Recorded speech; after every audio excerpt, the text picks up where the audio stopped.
4장 23절 그리고 4장 23절과 잠언 23장 7절 상반절만 보겠습니다. 잠언 4장 23절 잠언 4장 23절 그리고 23장 7절 상반절만 읽겠습니다. 자, 같이 한 음성으로 크게 읽도록 하겠습니다. 시작.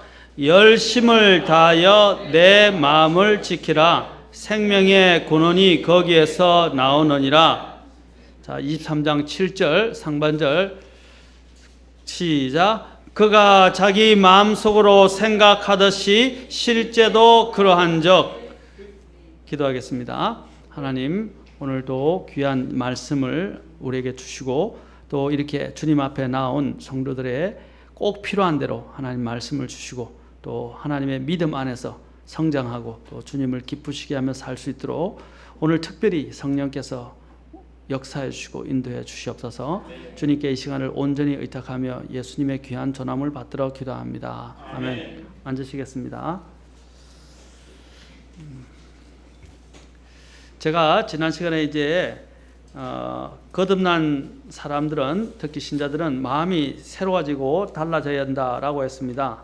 우리의 모든 문제는 마음에 달려 있다라고 했습니다. 그래서 오늘 잠언에서도 열심을 다해서 마음을 지키라 했습니다. 왜냐하면 생명의 근원이 거기에서 나오기 때문입니다. 자, 우리가 하는 말과 모든 행동들은, 표출되는 행동들은 모양은 다 다른 거지만 근원은 다 항상 마음과 관련되어 있다라고 되어 있습니다. 그리고 사람들의 표정과 행동들은 그 사람의 마음의 상태를 반영하는 것이라고 말했습니다. 그래서 우리 안에서 이 마음을 통제하는 것은 그 무엇보다도 우리의 믿음 생활 안에 있어서 실제적인 문제이고 중요한 문제이며 또한 영적 전쟁에서 승리하느냐 안 하느냐에 이러한 관건이 달려 있다라고 할 수 있습니다. 그래서 제가 지난 시간에도 마음을 청소해야 한다라고 했습니다. 마음을 청소해야 돼요. 그래서 어떤 서성이 바구니에 무엇을 담는가에 대해서 말씀드렸죠. 꽃을 담으면 꽃의 향기가 나고 생선을 담으면 비린내가 난다라고 한 것처럼 우리 마음에 담고 있는 것들이 그 사람을 통해서 나타나게 돼 있고 여러분이 담고 있는 것들이 다른 사람에게 여러분의 영적인 향기를 나타낼 수 있다라고 했습니다. 우리의 그런 마음속에는 누가 담겨 있어야 하느냐 하는 것입니다. 어떤 것들이 담겨 있어야 하느냐는 것입니다. 어떤 것들로 가득 차 있어야 하느냐는 것입니다. 여러분 마음에 아무리 꽃이 가득하다 할지라도 그 속에 이런 썩은 음식 쓰레기 같은 것들이 만약에 들어있다라고 되면 어떻게 되겠어요? 그 꽃의 모든 향기는 악취로 다 어떻게 해요? 다 짓눌러지게 될 것입니다. 마찬가지 우리 안에 아무리 많은 꽃으로 갖고 있는데 하나의 이런 정말 잘못되어진 부정한 것들이 내 안에 있게 됐을 때, 더러운 것들이 내 안에 있게 됐을 때 그 악취가 여러분이 갖고 있던 모든 꽃의 향기까지도 다 삼켜버린다는 것입니다. 그래서 베드로전서에서는 말하고 있습니까? 3장 15절에서 주 하나님을 내 마음속에 거룩히 구별하여 성별하여 모시라 그랬어요. 내 마음속에 어떻게 해요? 주 하나님을 거룩히 구별하여 모시라 이 말입니다. 그러니까 다른 것들이 있게 하지 말고 그 마음의 왕자에 주 하나님이 우리의 마음의 왕자를 차지하고 그분이 다스리게 해야 한다는 것입니다. 자, 여러분이 차 두 대가 있습니다. 하나는 굉장히 비싼 벤처와 같은 차입니다. 그런데 보니까 이 차, 중고차를 이제 사려고 했는데 벤처가 싸게 나가는 좋긴 좋은데 벤츠를 사고 싶겠죠, 그렇죠? 그래서 벤츠를 사고 싶은데 그 벤츠 안을 보니까 온갖 쓰레기로 다 가득 차 있어요. 너무 지저분해서 이거는 뭐 그냥 보고 눈 뜨고 볼 수가 없어요. 그런데 옆에는 자그마한 소형차가 하나 있어요. 그런데 아주 잘 다듬어지고 깨끗하게 정리가 되어 있어요. 여러분 어떤 차를 사시겠어요? 2대 중에 한 대를 사야 한다면, 지금 당장 사야 한다면 벤츠를 타서 청소하시겠어요? 뭐 그러면 괜찮아요. 벤츠를 타는 게 중요한 게 아니라 여러분이 그냥 그 벤츠를 산다 하더라도 사용하지 못할 겁니다. 정리를 하실 겁니다. 그렇죠? 만약에 정리하기 싫고 도저히 이것이 감당이 안 될 정도로 된다면 어떻게 하시겠어요? 소형차를 지금 사야 되니까 소형차를 사게 될 것입니다. 하나님도 마찬가지입니다. 하나님이 쓰시는 사람은 어떤 사람입니까? 겉만 잘 닦여 있는 바리새인과 사두개인과 같은 종교 지도자들이 아니셨어요. 하나님은 창녀와 세리들이었지만 그 마음이 하나님 앞에 회개하고 변화된 사람을 하나님이 사용하신다는 것입니다. 그것이 건그릇이냐 은그릇이냐가 중요한 게 아니에요. 그 안에 어떤 보화를 담고 있느냐가 더 중요한 문제입니다. 그래서 고린도서에서는 사도 바울로 그래서 우리 안에 정말 보배를 지녔다. 우리는 그 보배를 지닌 질그릇이라고 말했어요. 우리 안에 보배를 지니고 있다고 그랬어요. 우리 안에 이 보배이신 예수님으로 가득 차게 된다면 우리의 마음은 하나님의 통제를 받게 되는 것입니다. 왜? 하나님이 영, 혼, 몸을 통해서 우리의 모든 삶을 지배하시게 되기 때문에 그 사람의 영이 나타나게 되어 있어요. 영이 나타나면 여러분들은 잘 몰라요. 나가보면요, 정말로 세상 사람들은 세상 사람들을 보면 구분이 되는가 봐요. 저도 가면 제가 한 번도 전에도 말씀드렸죠. 목사님이라고 이야기하지 않는데도 불구하고 다 목사님이라고 그래요. 전에 잠깐 한번 지방에 가서 이렇게 하루 다른 데서 먹었을 때 그 주인이 목사님이라고 묻더라고요. 아무 말도 안 했는데, 그러니까 자기도 교회 다닌다고 그 먹는 집 할인해 줬어요. 할인까지 해주셨어요. 또 어디 갔는데 병원에 가니까 아무 말도 안 했는데 목사님이냐면서 자기 집 되도록 목사님에 대해서는 치료비를 안 받는데 무료로 치료해서 심지어는 링걸까지 맞았어요. 링걸까지 맞았어요. 얼마나 감사합니까? 돈을 안 받겠대요. 집에서 되도록 목사님을 하나님이 잘 모시라고 어머니께서도 말씀하시고 자기도 그래서 너무 감사하더라고요. 몇 번을 갔는데 도저히 더 이상 미안해서 못 가겠더라고요. 예. 가면 우리 아이들도 전에 아이들 뭐 떡볶이 먹는다고 이렇게 가게에 가면 아이들 보고 아이가 좀 다른 아이들하고 다른 것 같다고 이야기를 해요. 그분이 직접 안 믿는다는 분이고 교회를 안 다니는데도 아이들이 말하는 것이나 행동하는 게 다르다는 거예요. 그러니까 한번 꼭 하나를 더 얻어오든지 아니면 꼭 그 아이가 다르다고 칭찬을 받든지 항상 그런 특별한 이러한 영이 느껴지는 것을 우리가 알 수 있습니다. 우리도 마찬가지로 저도 바깥에 나가면 저분은 다르다 하는 것이 느껴져요. 그럼 보면 어김없이 정말 신실한 크리스찬이거나 아니면 목사님들이에요.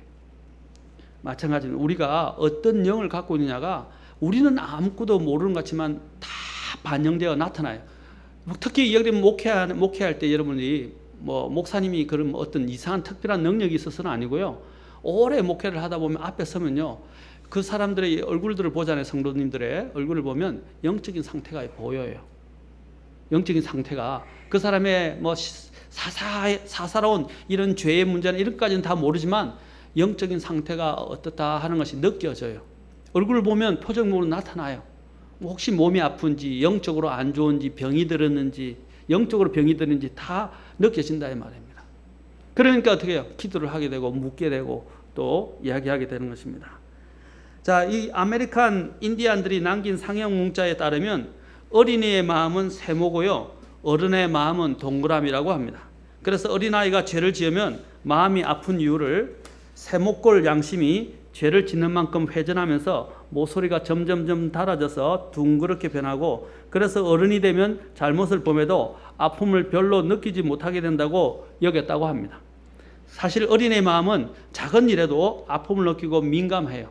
그래서 아이들의 마음을 어떻게 해요? 조심스럽게 다뤄야 된다 그랬고, 또 여자들의 마음도 그래요. 남자보다 더 조심스럽게 다뤄야 됩니다. 그래서 깨어지기 쉬운 연약한 그릇처럼 다루라고 베드로서에서 이야기를 했어요. 그렇죠? 그렇죠? 그래서 저도 많이 배워야 되지만 아직도 우리 형제님들이 아내의 마음을 다룰 때 연약한 이렇게 깨어지기 쉬운 그릇처럼 조심스럽게 다루셔야 돼요. 아멘? 아멘 안 하신 분들 계시네? 네. 우리가 자매님 보고 제가 맨날 순종하라 그랬는데 오늘은 형제님들에게 말씀드리겠어요. 예. 예. 쉽지 않죠. 예. 그러니까 조심스럽게 다뤄야 된다고 말해요. 조심스럽게 다뤄야 돼. 마음을 아내에게 꽃을 갖다 주는 것보다 말 한마디 따뜻한 말을 하고 이해해 주는 것이 아내들은 더 낫다고 하더라고요. 예. 100만 원치 보석을 사줘 주는 것보다도 그 아내의 진짜 마음을 헤아려 주고 만져주는 것이 더 좋다 이 말입니다. 그렇죠? 우리 형제님들이 무조건 복종해! 하나님 이렇게 이야기하지 마시고 조심스럽게 다뤄주세요. 그러면 아내들은 또 남편을 더 잘 따르고 안 해주던 밥도 더 잘해주고 그렇게 될 수 있습니다. 자, 그래서 이 마음의 모양, 우리가 아이들이 이렇게 특별히 이 마음의 상처를 받기 때문에 아이들도 조심해서 다뤄야 되는데, 나이가 들어가면서 이 양심이 무뎌지면서 가책을 잘 느끼지 못하게 된다는 것입니다. 저와 여러분의 마음은 어떻습니까? 하나님 앞에서 세모와 같은 마음입니까? 아니면 동그라미처럼 이제는 굴러가도 느끼지 못하는 무뎌진 양심을 가진 그러한 동그라미 같은 마음입니까? 저는 여러분들의 마음이 항상 하나님 앞에서 겸손하게 세모와 같은 마음을 가지기를 원합니다.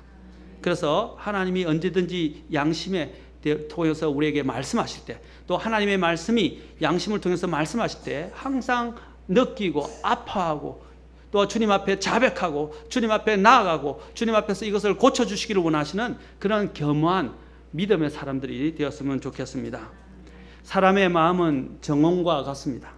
정원과 같아요. 지혜롭게 가꾸면 가꿀수록 정말 좋아져요. 여러분, 가꾸지 않으면 어떻게 됩니까? 텃밭도 가꾸지 않으면 잡초로 무성합니다. 이것은 인간이 타락한 이후로는 어쩔 수 없는 거예요.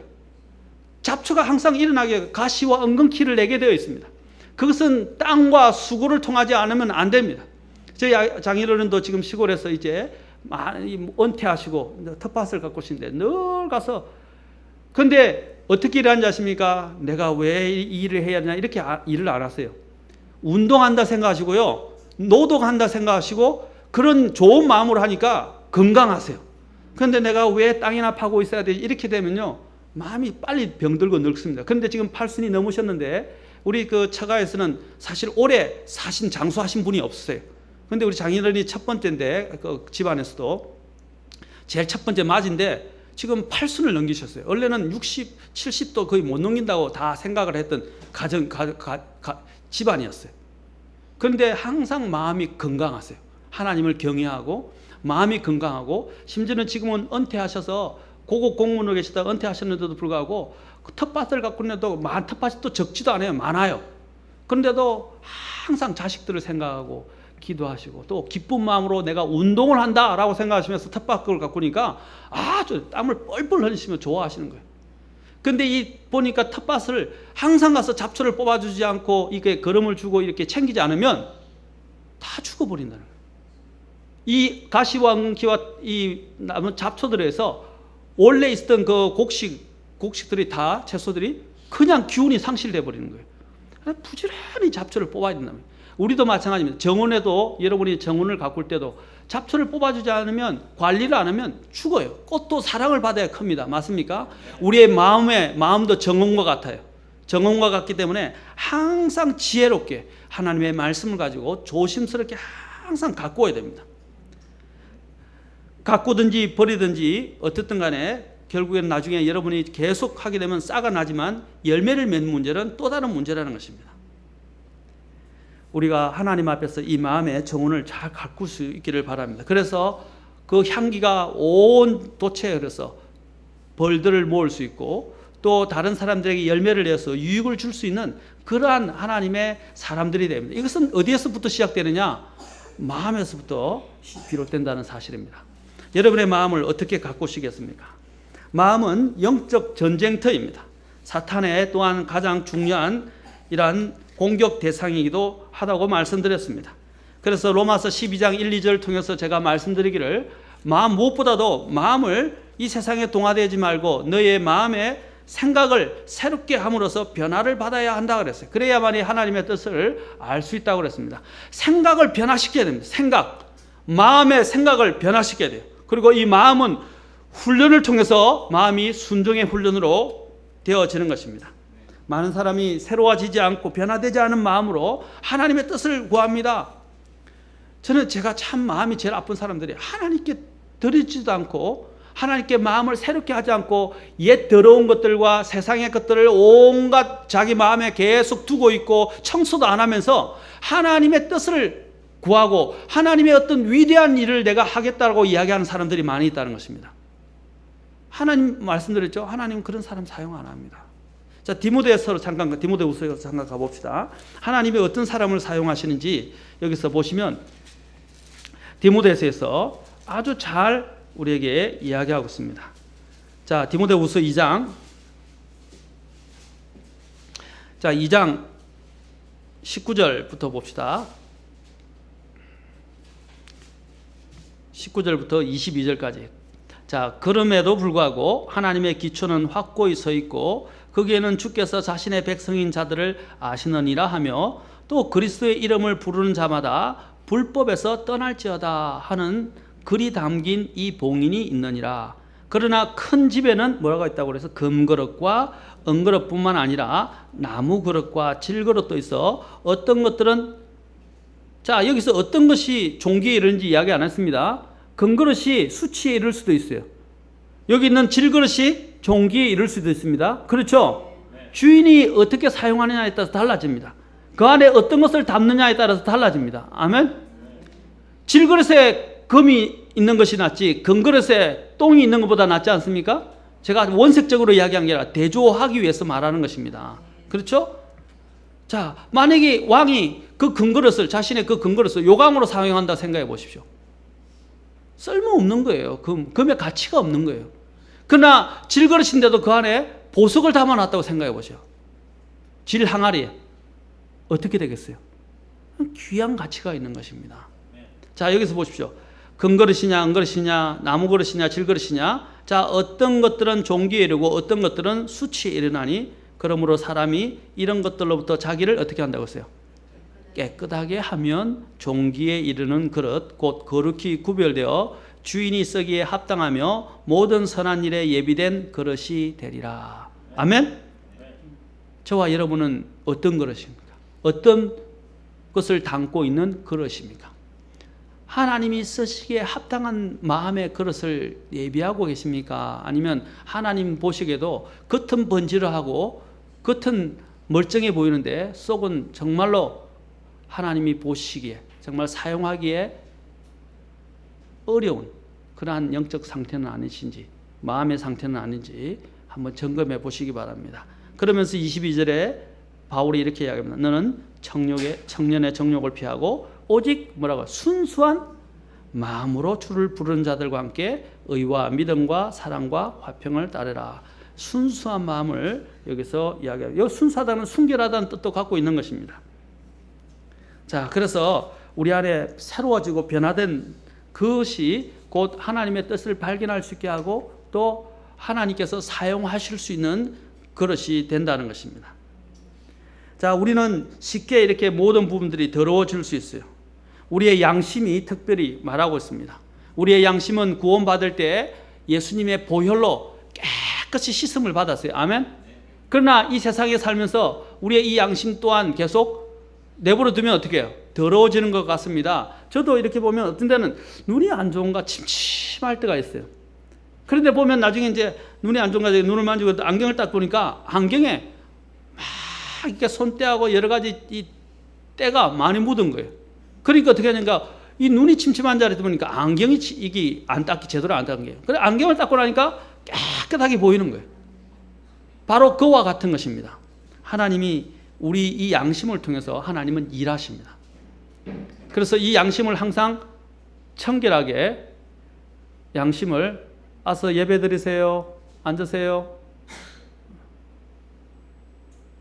자, 양심을 청결하게 항상 유지할 수 있도록 하시기 바랍니다. 우리는 이 무뎌지고 깨끗하지 못한 마음, 무뎌진 양심은 죄를 합리화하고 하나님께 나아가지 못하게 영적 장애를 일으키고 다른 사람과 그리스도인과의 관계를 악화시키고 또한 원만한 대인 관계를 못하게 만들고 자기 만족 속에서 이기적 만족의 꿈을 먹으면서 점점 은혜로부터 아래로 떨어져 나가게 됩니다. 이 합리화는 참 무섭습니다. 한번 양심이 무뎌지기 시작하면 회복하기가 쉽지 않아요. 굉장히 힘듭니다. 제가 전에도 말씀드렸지만 등산할 때 얼마나 여러분이 힘들게 등산해서 산의 정상에 올라갑니까? 그런데 만약에 고생해서 산의 정상에 올라가려고 이제 다 왔는데 미끄러져 내려서 한참을 굴러 떨어졌다고 생각해 보세요. 그래서 다시 올라갈 것을 한번 생각해 보세요. 이제는 몇 배의 힘이 들고요, 몇 배의 시간이 듭니다. 더 힘들어진다 이 말입니다. 올라가는 것은 쉽지 않지만 떨어지는 것은 일시적입니다. 순간적이다 이 말입니다. 우리 그래서 마음을 지켜야 돼요. 마음이 한번 타락하기 시작하고 양심이 한번 무뎌지기 시작하면요, 가속도가 붙어서 굉장히 빠른 속도로 밑으로 떨어지게 된다는 사실입니다. 마음을 항상 갈고 닦아야 되고 마음을 항상 어떻게 해야 됩니까? 청소해야 합니다. 여러분, 주님의 보혈이 있고 주님의 말씀이 있습니다. 하나님이 이런 좋은 도구를 주셨잖아요. 우리는 청소할 수 있는 도구가 있어요. 여러분, 청소를 하려고 해도 청소하는 도구가 없다면 소용이 없어요. 그러나 하나님께서는 우리에게 이 마음을 늘 청소할 수 있는 도구를 주셨어요. 아멘? 얼마나 좋은 도구를 주셨어요. 영원히 계속해서 청소할 수 있도록 도구를 주셨어요. 이 청소 도구는 고장이 안 나요. 맞습니까? 고장이 안 나요. 영원히 효력을 발생하는 거란 말이에요. 그래, 그 하나님이 이러한 도구를 주신 거 얼마나 감사합니까?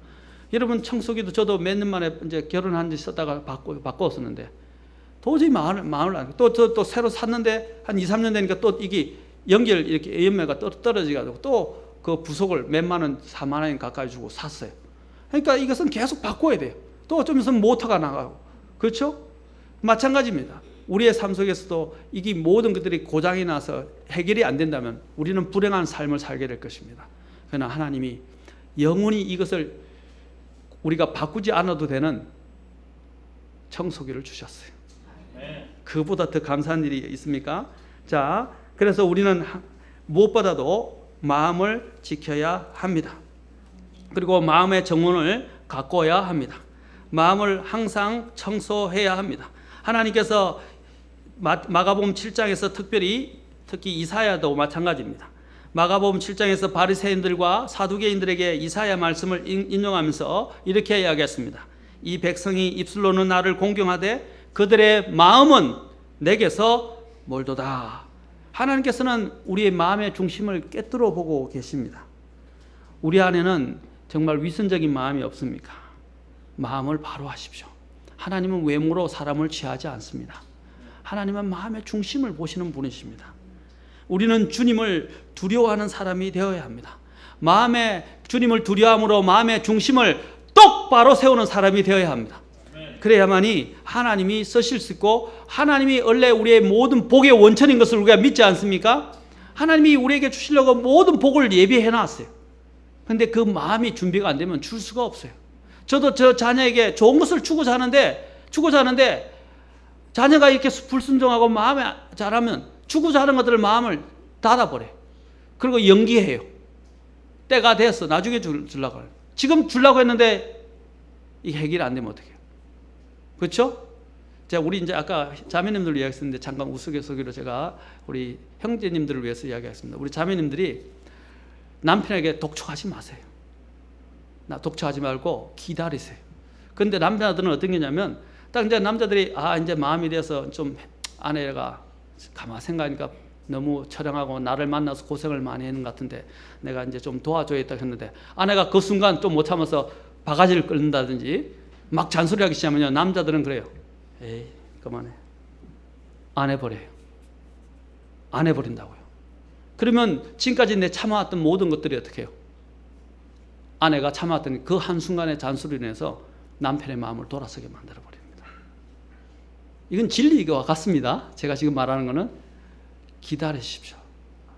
그렇죠? 남편에게 성경을 들이밀지 마세요. 절대로. 여러분이 아무리 영적이라 하더라도 절대로 남편을 성경으로 가르치는 일은 성경에서 말하는 것이 아닙니다. 남편에게 권위를 행사하는 것도 하나님이 원하지 않습니다. 다음에 디모데전서 2장에서 나옵니다. 기다리세요.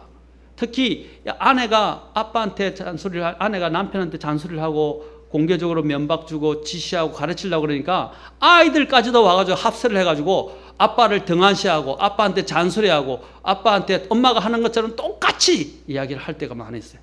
저도 어떤 때는 그런 때가 있어요. 딸들이 엄마하고 합세를 해요. 죄송합니다. 그렇게 되면 안 돼요. 그렇죠? 목회자 집안이라서 꼭 다 순종하는 건 아니에요. 집에 가면 안 되는데 큰일 났는데 일을 저지른 것 같아요. 자, 하나님, 저희 집사람 사실 제가 이렇게 이야기해도 그런 사람은 아닙니다. 마음 싸두고. 그러니까 제가 이렇게 마음 놓고 이야기하는 겁니다. 자, 아이들까지도 우리 하늘이가 웃네요. 우리 아이들까지도 아빠를 무시하도록 엄마들이 그것을 본을 보여서는 안 됩니다. 마음을 잘 단속하세요. 아까도 이야기했지만 서로에 대한 마음을 헤아릴 줄, 하나님의 마음이 있으면요 서로의 마음을, 다른 사람의 마음을 헤아릴 수 있는 이 해안이 생깁니다. 눈이 생긴다 이 말입니다. 그런데 우리가 하나님 안에서 통제를 못 받으니까 다른 사람들의 마음을 받아들일 수 있는 여유도 없게 되는 거예요. 그러니까 갈등이 일어나는 거예요. 그렇지 않습니까? 갈등이 일어나는 거예요. 많은 사람들이 어떤 사람들은 나는 하나님을 사랑하는데 다른 사람과 화합을 이루지 못하는 사람이 있어요. 그것은 십자가를 잘못 이해한 것입니다. 십자가를 한번 보면 제가 영적으로 한번 다시 설명한다면 십자가는 위에서 아래로 내려오죠. 그 다음에 또 옆으로 이렇게 되어 있죠. 그 뜻이 무엇입니까? 하나님과의 화평가 아니라 사람과의 화평을 이야기하는 것입니다. 하나님과 우리가 화목하게 되면 사람과도 화목하게 되어 있어요. 그런데 자신은 하나님과 화목하다고 믿음이 좋다고 이야기하는데 다른 사람, 가까이 있는 사람들과 원수 가운데 지내고 있다면 이것은 하나님이 주신 십자가가 아니에요. 은혜가 아니란 말입니다. 그것은 믿음이 아니에요.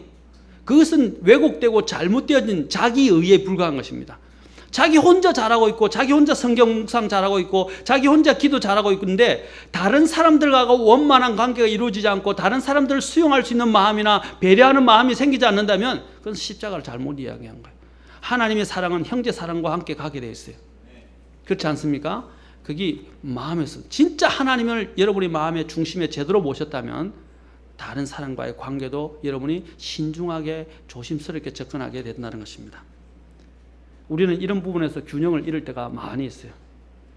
저도 참 어려웠던 한 교회에서 어려웠던 사람들이 어떤 사람들이냐면 혼자서 성경도 매일 묵상도 잘하고요. 또 성경도 기도도 매 하고요. 또 교회도 안 빠지고 잘 나와요. 되게 신실해요. 그런데 그 사람은 다른 사람들하고는 관계를 잘 못해요. 그리고 또 다른 사람들이 이야기하기는 뭐냐면 너무 비즈니스적이다, 사무적이다고 이야기할 정도로 좀 차갑게 느껴요. 그런데 그 사람은 자기가 혼자 믿음을 잘 지킨다고 생각하고 있는 거예요. 그런데 그것은 믿음을 지키는 게 아니에요. 믿음을 지키면 하나님과의 관계에 믿음이 분명하면 다른 사람들과의 이러한 좋은 영향력을 주고 좋은 평판을 얻게 됩니다. 아멘. 예, 물론 그 사람 보면 깨끗해요. 그런데 깨끗한데 문제는 뭐냐면 다른 사람과 조화를 이루지 못한다는 것입니다. 그것은 하나님이 주신 관계가 아닌 것입니다. 하나님은 우리의 마음을 드리기를 원합니다. 특히 물고기 2마리와 빵 5개를 드렸던 소년을 한번 생각해 보십시오. 소년이 하나님 앞에 드릴 때 어떤 마음으로 드렸을까요? 이것을 저는 단순한 마음이라고 부릅니다. 단순한 마음. 빌립보서 1장에서 이야기하는 뭡니까? Single minded. 단순한 마음을 가지는 것입니다. 그렇죠? 1, 2장에서 이야기하는 것이 바로 여기서 단순하고 또한 정제되어 있는 마음. 이 아이는 내가 빵 5개와 물고기 2마리를 드리면 나는 뭐 먹고 나는 어떻게 이기적인 마음을 가졌더라면 주님 앞에서 그는 그 아이에 가지고 있었던 것들이 쓰임받지 못하고 주님의 영광을 위해서 사용되어지지 못했을 것입니다. 그러나 그 아이는 어떻게 했습니까? 안드레가 속였을 때 귓가에 자신의 가지고 있었던 전부를 드렸어요. 그런데 어떻게 했습니까? 5,000명이 먹고도 12강줄이 가득히 남았습니다. 얼마나 놀라운 일입니까? 자기도 배불리 먹었어요. 자기 혼자 먹을 수 있는 것이었는데 자기도 배불리 먹고 주님께 드리니까 모든 사람들이 다 혜택을 보게 되었다는 것입니다. 이 작은 어린 소년의 헌신과 단순한 마음의 헌신으로 인해서 다른 사람까지 심지어는 5천 명이 유익을 얻었다는 것입니다. 남자만 5천 명이었어요. 그럼 아이들과 다른 아이들과 여자까지 합치면 몇 명이나 됐겠어요? 15,000명에서 2만 명 가까이 돼요. 여러분, 우리가 하나님 앞에서 마음을 가꾸는 일들은 중요합니다. 어떤 마음을 갖느냐? 자, 로마서 8장을 읽고 오늘은 마무리하고 다음 시간에 또한 이 부분에 대해서 어떻게 해야 이제 어디로부터 우리의 마음을 지키는 것 더 구체적으로 우리가 보도록 하겠습니다. 로마서 8장 5절부터 8절입니다. 8장 5절에서 8절. 자, 그리고 잠언 3장 5절 두 구절만 읽겠습니다. 로마서 8장 5절에서 8절입니다.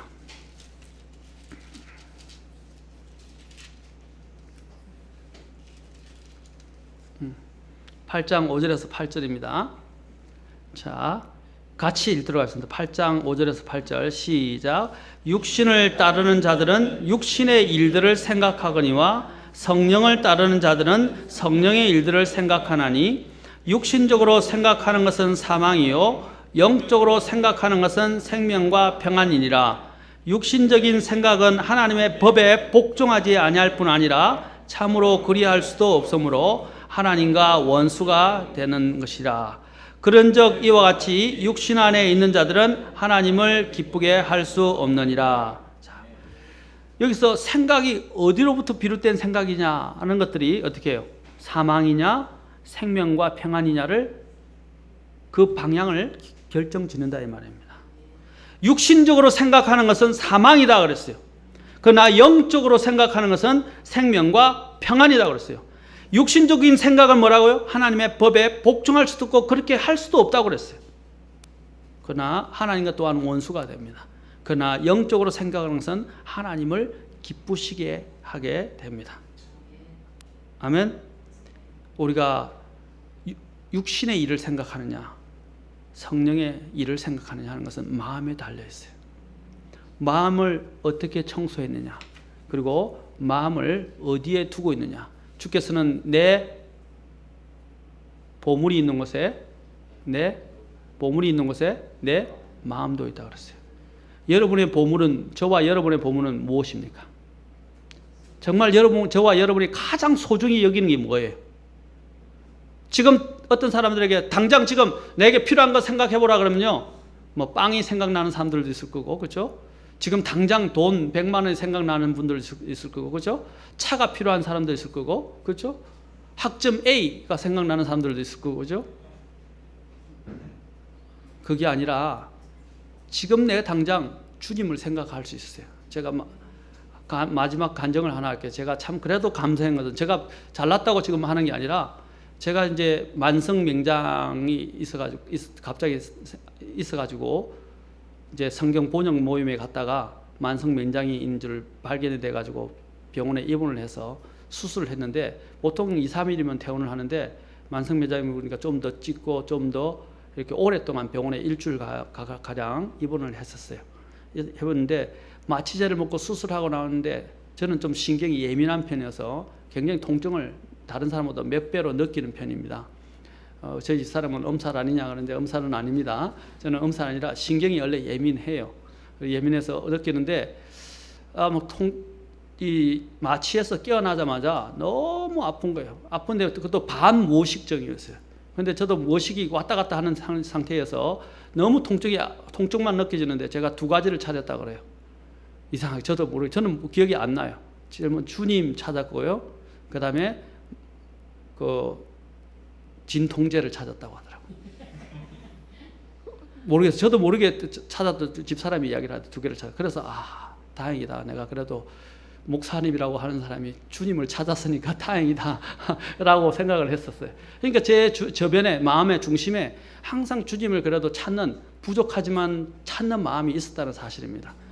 모식 중에도 말입니다. 그렇죠? 여러분도 마찬가지입니다. 어느 순간든지 항상 여러분의 중심에 누구를 찾고 있습니까? 여러분의 보물은 누구입니까? 주님이라고 말은 잘합니다. 제가 이야기한 것은 예, 말도 잘해야 되지만 대답도 잘하셔야 되면 실질적인 삶에 있어서 우선순위에서 주님이 내 마음의 보화가 되어야 됩니다. 아멘. 보물이 되어야 합니다. 자, 잠언 3장 5절만 읽고 마치겠습니다. 읽고 바로 일어서시겠습니다. 잠언 3장 5절. 자, 3장 5절.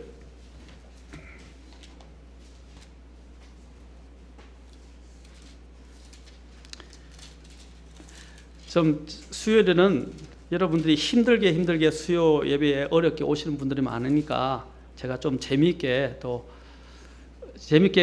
보다는 또 여러분들에게 좀 더 마음에 다가오도록 이야기식으로 많이 하려고 합니다. 3장 5절, 자 6절 우리 같이 큰 소리로 읽고 자 마치겠습니다. 시작. 내 마음을 다하여 주를 신뢰하고 내 자신의 명철을 의지하지 말라. 내 모든 길에서 그분을 인정하라. 그리하면 그분께서 내 행로들을 지도하시리라. 아멘.